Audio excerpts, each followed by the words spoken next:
গাজায় ১৫ মাসের ইসরায়েলি বর্বরতায় এতিম হয়েছে ৩৮,০০০ শিশু আর বিধবা হয়েছেন ১৪,০০০ নারী।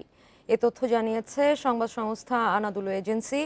এতিম এবং ক্ষতিগ্রস্ত পরিবারের কষ্ট লাঘব এবং তাদের জীবন পুনর্গঠনের জন্য সবাইকে জরুরি ভিত্তিতে কাজ করতে হবে বলে জানিয়েছেন গাজার স্বাস্থ্য মন্ত্রণালয়ের এক কর্মকর্তা। দীর্ঘ ১৫ মাসের বেশি সময় পর অবশেষে যুদ্ধবিরতি কার্যকর হয়েছে ফিলিস্তিনের গাজা উপত্যকায়। এরপর থেকে নিজ নিজ এলাকায় ফিরছেন বাস্তুচ্যুতরা। ধ্বংসস্তূপ থেকে উদ্ধার হচ্ছে একের পর এক মরদেহ।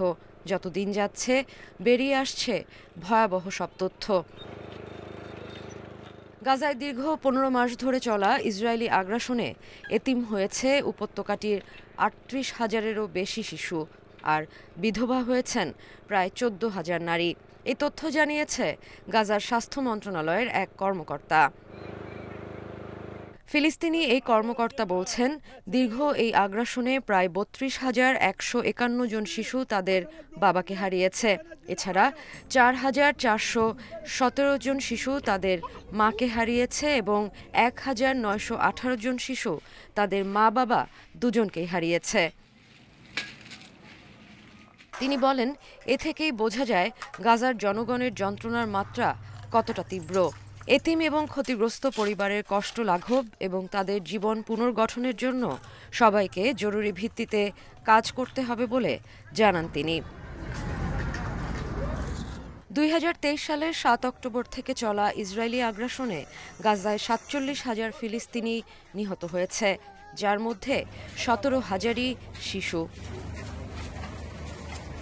জাতিসংঘের মতে ইসরায়েলের বর্বর আক্রমণের কারণে গাজার প্রায় ৮৫% ফিলিস্তিনি বাস্তুচ্যুত হয়েছিলেন।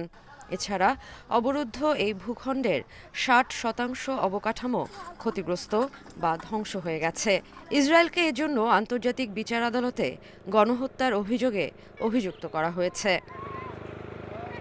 গাজায় ৬ সপ্তাহের যুদ্ধবিরতি চুক্তির প্রথম পর্যায় কার্যকর হয়েছে গত ১৯ জানুয়ারি। ৩ পর্যায়ের এই যুদ্ধবিরতি চুক্তির মধ্যে বন্দি বিনিময় এবং স্থায়ী শান্তি, স্থায়ী যুদ্ধবিরতি এবং গাজা থেকে ইসরায়েলি বাহিনী প্রত্যাহারের লক্ষ্যমাত্রাও রয়েছে। Sadia Afrin, independent news.